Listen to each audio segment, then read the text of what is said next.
Hello students, कैसे हैं आप लोग। आई होप आप लोगों की पढ़ाई बहुत अच्छी चल रही होगी। देखिए, आज का जो हमारा टॉपिक है वो इंडियन हिस्ट्री से रिलेटेड मौर्य काल है। तो चलिए आइए शुरू करते हैं। देखिए, आपको पता होगा कि जो मौर्य वंश है उसकी जो शुरुआत है या फिर स्थापना जो है वो चंद्रगुप्त मौर्य ने की थी। ठीक है, अगर नहीं पता होगा तो नोट डाउन कर लेंगे, बट मुझे यकीन है कि आप सबको पता होगा। देखिए, जो कि एक साधारण कुल एवं परिवार के थे, ब्राह्मणवादी परंपरा के अनुसार वे नंदों के रनवास में रहने वाली एक शूद्र महिला मूरा की कोख से पैदा हुए थे। हालांकि प्राचीन बौद्ध परंपरा से पता चलता है कि मौर्य नेपाली तराई के पास गोरखपुर क्षेत्र के पिपली वन के छोटे गढ़ राज्य के क्षत्रिय वंश या शासक वंश के थे। यह संभव है कि चंद्रगुप्त भी इसी कबीले से रहे होंगे। उन्होंने नंद शासन के अंतिम दिनों का लाभ उठाया। चाणक्य, जिन्हें कि कौटिल्य भी कहा जाता है, उनकी मदद से चंद्रगुप्त ने नंदों का प्रभुत्व मिटाकर मौर्य वंश की स्थापना की। फिर है 9वीं शताब्दी में विशाखदत्त रचित मुद्रा राक्षस में चंद्रगुप्त के शत्रुओं के विरुद्ध चाणक्य द्वारा रची गई कूटनीतियों का वर्णन है। इस विषय पर आधुनिक समय के कई नाटक लिखे गए हैं। फिर देखिए, लिखा है कि यूनानी लेखक जस्टिन क्या कहते हैं कि 6 लाख सेना के साथ चंद्रगुप्त ने संपूर्ण भारत को जीत लिया था। यह बात सच हो या ना हो, लेकिन इतना सच है कि चंद्रगुप्त ने सिंधु के पश्चिमी क्षेत्रों पर शासन कर रहे सेल्यूकस के सिकंजे से उत्तर पश्चिमी भारत को मुक्त कराया था। यूनानी वायसराय के साथ युद्ध में चंद्रगुप्त विजयी साबित हुए। आखिरकार दोनों के बीच शांति समझौता हुआ। 500 हाथी के बदले सेल्यूकस ने उन्हें न केवल अपनी बेटी बल्कि पूर्वी अफगानिस्तान, बलूचिस्तान एवं सिंधु का पश्चिमी इलाका भी गिफ्ट के रूप में दे दिया था। ठीक है, उपहार स्वरूप दे दिया था।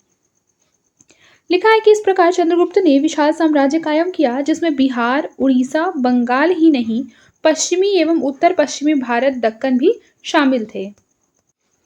फिर लिखा है केरल, तमिलनाडु, उत्तर पूर्वी भारत के कुछ हिस्सों के अलावा मौर्य ने लगभग पूरे उपमहाद्वीप पर शासन किया। उत्तर पश्चिम में उन्होंने खास क्षेत्रों पर भी दबदबा बनाया, जिन्हें ब्रिटिश साम्राज्य भी अपना हिस्सा नहीं बना पाया। मौर्य ने गणराज्यों या संघों को भी जीत लिया, जिसे कौटिल्य साम्राज्य विस्तार में बाधक मानते थे। क्या ये जानते हैं कि मौर्य काल में साम्राज्य का गठन किस प्रकार से हुआ था। तो मौर्यों ने प्रशासन की एक विस्तृत व्यवस्था एवं तंत्र स्थापित किया था। इसका उल्लेख मेगस्थनीज के लेखन एवं कौटिल्य के अर्थशास्त्र में मिलता है। आपको पता होना चाहिए, जो मेगस्थनीज है वो एक यूनानी राजदूत थे, जो कि सेल्यूकस द्वारा चंद्रगुप्त मौर्य के दरबार में भेजे गए थे। वे मौर्य साम्राज्य की राजधानी पाटलिपुत्र में रहते थे। यहाँ रहकर उन्होंने पाटलिपुत्र नगर के प्रशासन के साथ साथ पूरे मौर्य साम्राज्य के बारे में लिखा। मेगस्थनीज का जो लेखन है वो पूर्णतः उपलब्ध नहीं है, लेकिन कई यूनानी लेखकों ने लेखन में मेगस्थनीज के द्वारा उल्लेखित उद्धरण मिलते हैं। लिखा है, इन उद्धरणों को संग्रहित कर इंडिका शीर्षक से एक पुस्तक प्रकाशित हुई, जो मौर्य काल के प्रशासन, समाज एवं अर्थव्यवस्था पर यथोचित प्रकाश डालती है। देखिए, क्या लिखा हुआ है कि कौटिल्य के अर्थशास्त्र को मेगस्थनीज के लेखन का पूरक माना जा सकता है।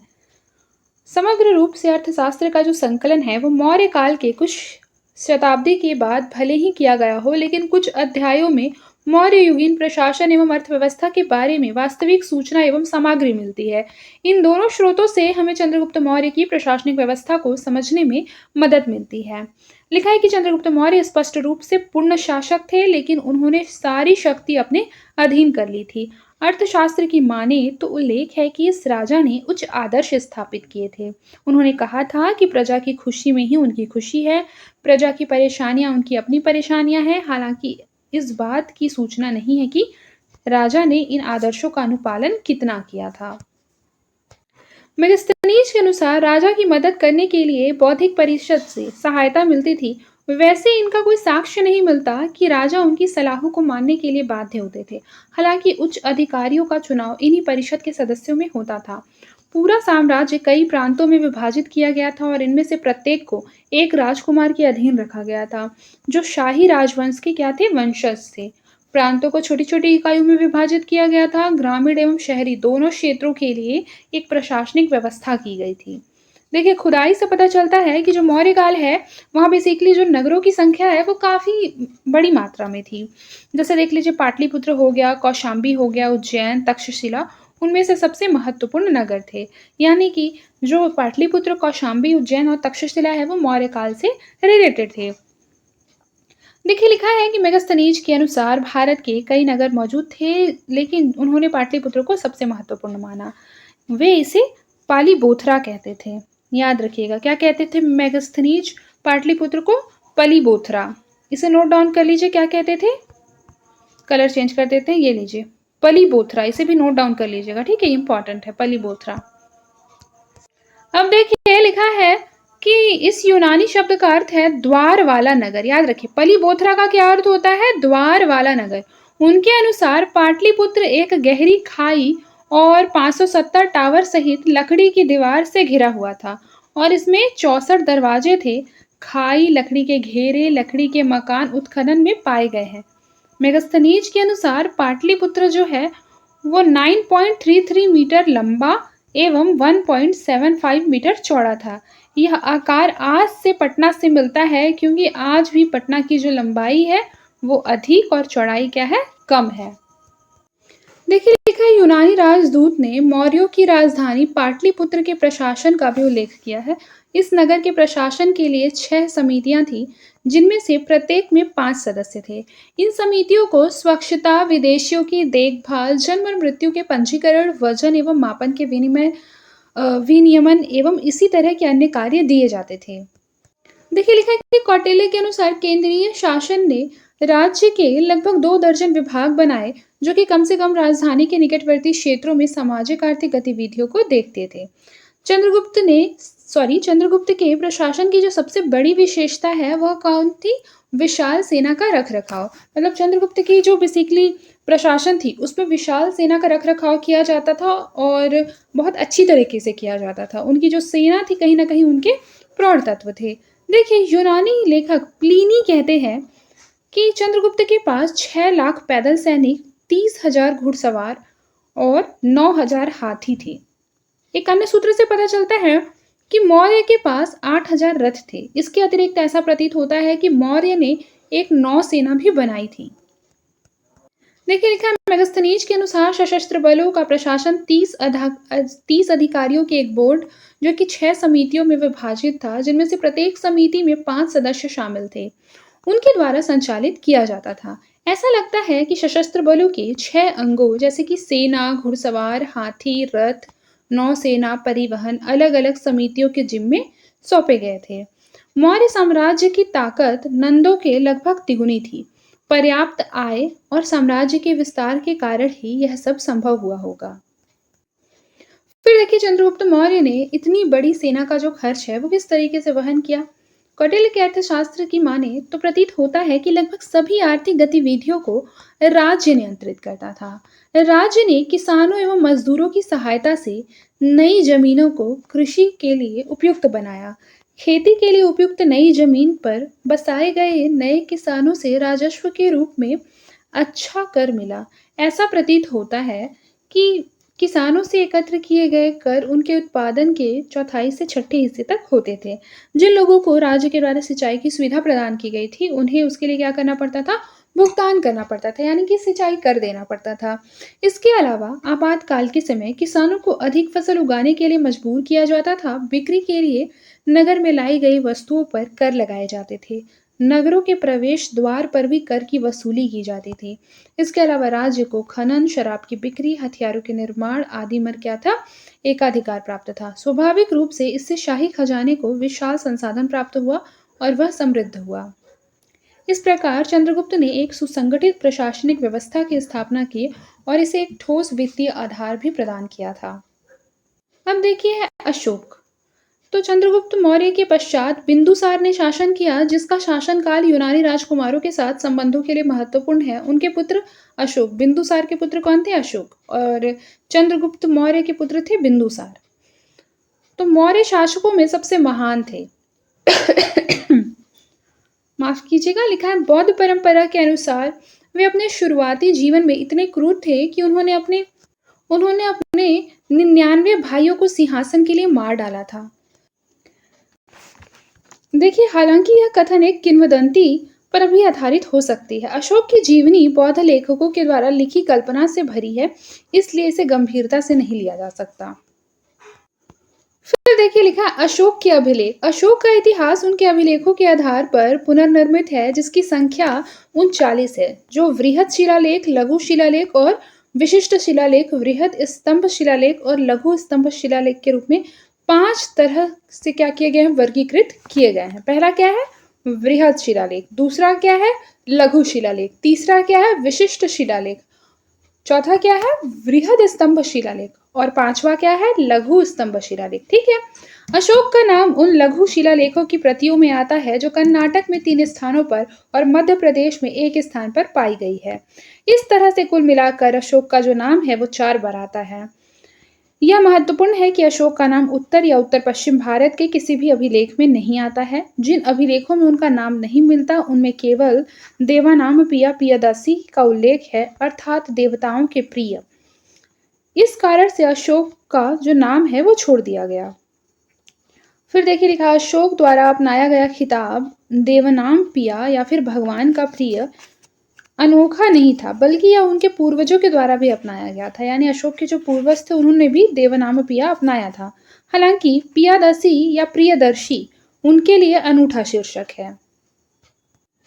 देखिए लिखा है कि अशोक के अभिलेख भारत, नेपाल, पाकिस्तान, अफगानिस्तान में पाए गए हैं। कुल मिलाकर वे 47 स्थानों पर पाए गए हैं। इनकी कुल संख्या जो है वो 182 है, जिनमें 2 एडिक्ट्स यानी कि अध्यादेश शामिल हैं, जिन्हें नकली माना जाता है। यह महत्वपूर्ण है कि अशोक के अभिलेख जो आमतौर पर प्राचीन राजमार्गों पर स्थित थे, अफगानिस्तान में 6 स्थानों पर पाए गए हैं। उपमहाद्वीप के बड़े हिस्से में वह प्राकृत में रचित हैं और ब्राह्मी लिपि में लिखे गए थे।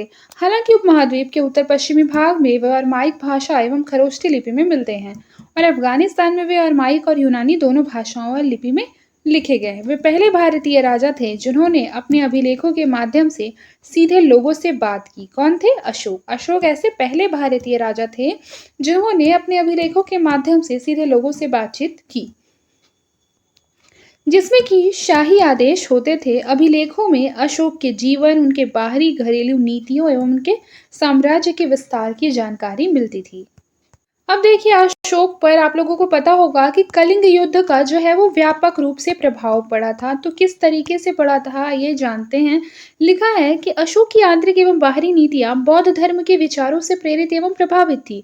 सिंहासन पर विराजमान होने के बाद अशोक ने केवल एक विशाल युद्ध किया जिसे कलिंग युद्ध कहा जाता है। उनके अनुसार इस दौरान लगभग 1 लाख लोग मारे गए, लाखों लोग तबाह हो गए और लगभग 1.5 लाख को कैदी बना लिया गया था। इतनी संख्या अतिशयोक्ति प्रतीत होती है, क्योंकि अशोक के अभिलेखों में बेसिकली 100,000 का इस्तेमाल किया गया है, जो एक कहावत के तौर पर किया गया है। ऐसा प्रतीत होता है कि राजा इस युद्ध में नरसंहार को देखकर अत्यधिक आहत हो गए थे और युद्ध ने ब्राह्मण पुजारियों और बौद्ध भिक्षुओं को बहुत कष्ट पहुंचाया।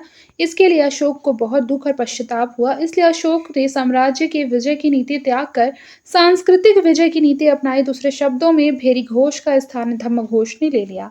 हम 13वें वृहद शिलालेख से अशोक के शब्दों को उद्धृत कर रहे हैं। यानी कि बेसिकली अशोक के जो वृहद शिलालेख है उसमें जो लिखा है वो यहाँ पर दिया गया है। ये एक बार पढ़ लेते हैं।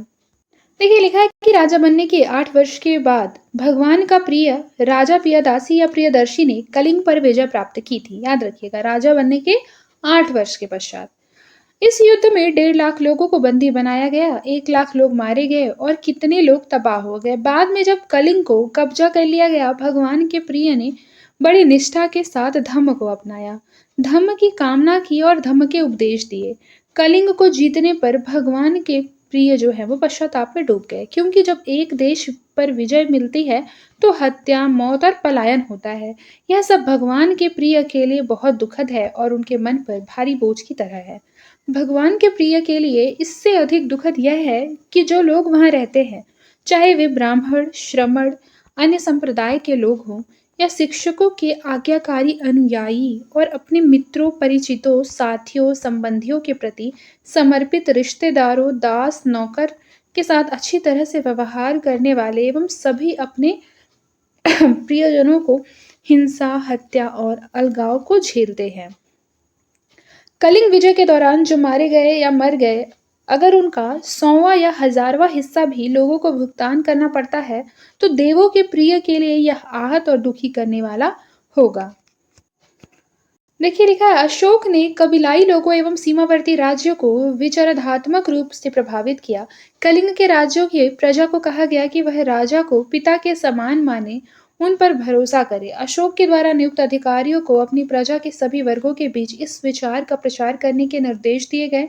साथ ही कबीलाई लोगों को भी धम्म यानी कि धर्म के सिद्धांतों का पालन करने के लिए कहा गया। अशोक बाहरी राज्यों को सैन्य विजय के लिए उचित नहीं मानते थे। बाहरी राज्यों के लोगों एवं जानवरों के कल्याण के लिए उन्होंने महत्वपूर्ण कदम उठाया, जो उस समय की स्थितियों के मद्देनजर एक चीज थी। उन्होंने पश्चिम एशिया, यूनान में यूनानी साम्राज्यों में शांति दूतों को भेजा था, और यह सब अशोक के अभिलेखों पर ही आधारित है। यदि हम बौद्ध परंपरा की माने तो यह पता चलेगा कि उन्होंने बौद्ध धर्म के प्रचार के लिए श्रीलंका एवं मध्य एशिया में धम्म प्रचारकों को भी भेजा था। श्रीलंका में बौद्ध धर्म के प्रचार के लिए अशोक की पहल का समर्थन करता अभिलेखीय साक्ष्य जो है वो मौजूद है। अब देखिए लिखा है, आंतरिक नीति एवं बौद्ध धर्म। तो कलिंग युद्ध के परिणाम स्वरूप अशोक ने बौद्ध धर्म को अपनाया था, जैसा कि हम लोग बचपन से पढ़ते आ रहे हैं। लिखा है, परंपरा के अनुसार वे एक बौद्ध भिक्षु बन गए थे और बौद्धों को बड़ा उपहार दिया। बौद्ध धर्म स्थलों की तीर्थ यात्राएं की।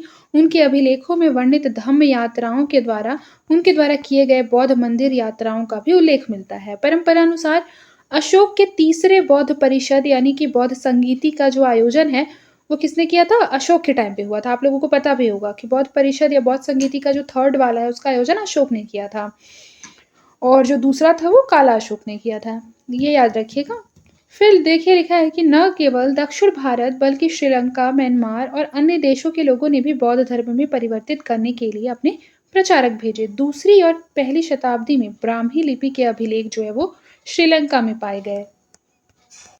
देखिए लिखा है, अशोक ने खुद के लिए बहुत ही उच्च आदर्श स्थापित किए। यह पितृ राजशाही का आदर्श था। उन्होंने बार बार अपने अधिकारियों से प्रजा को बताने के लिए कहा कि राजा उन्हें अपनी संतान समझते हैं। राजा के प्रतिनिधि के रूप में अधिकारियों को भी लोगों की देखभाल करने के लिए कहा गया। अशोक ने धम्म महामात्रों को महिला सहित विभिन्न सामाजिक समूहों में धर्म प्रचार के लिए नियुक्त किया और अपने साम्राज्य में न्याय लागू करने के लिए राजुका नियुक्त किए। अशोक अनुष्ठानों को नहीं मानते थे, विशेष रूप से महिलाओं द्वारा मनाए जाने वाले अनुष्ठानों को वो खास करके नहीं मानते थे अशोक। उन्होंने कुछ खास तरह के पशु पक्षियों की हत्या पर भी रोक लगा दी। देखिए जो अशोक थे उन्होंने अपने लिए बेसिकली बहुत सी उच्च आदर्श स्थापित किए थे, और यह पितृ राजशाही का एक आदर्श था, क्योंकि आपको पता होगा कि जो इनके बेसिकली बोला जाए तो इनके जो पूर्वज थे वो कहीं ना कहीं क्या थे, उच्च आदर्शों को स्थापित करके गए थे। तो यह उन्हें बेसिकली विरासत में प्राप्त हुआ था। देखिए लिखा है, उन्होंने बार बार अपने अधिकारियों से अपनी प्रजा को बताने के लिए कहा कि जो राजा है उन्हें अपनी संतान समझते हैं। ठीक है, राजा जो है वो प्रजा को क्या समझते हैं? अपनी संतान समझते हैं। राजा के प्रतिनिधि के रूप में अधिकारियों को भी लोगों की देखभाल करने के लिए कहा गया। अशोक ने धम्म महामात्रों को महिला सहित विभिन्न सामूहिक या सामाजिक समूहों में धर्म प्रचार के लिए नियुक्त किया और अपने साम्राज्य में न्याय लागू करने के लिए राजुका नियुक्त किए। देखिए अशोक अनुष्ठानों को नहीं मानते थे, विशेष रूप से उस अनुष्ठानों को जो कि महिलाओं के द्वारा मनाए जाने वाले अनुष्ठान थे। इस चीज को एकदम अच्छे से याद रखिएगा। हालांकि मैंने आपको एक बार और पढ़ा दिया ताकि आपको अच्छी तरीके से समझ में आ जाए।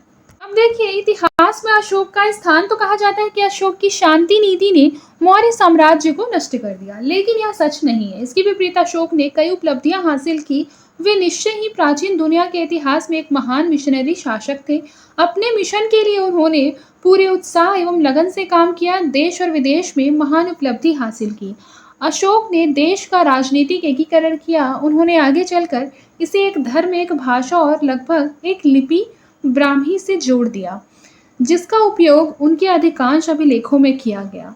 देश को एकजुट करने में उन्होंने खरोष्टी, अरमेइक और यूनानी जैसी भारत के बाहर की लिपियों का भी सम्मान किया।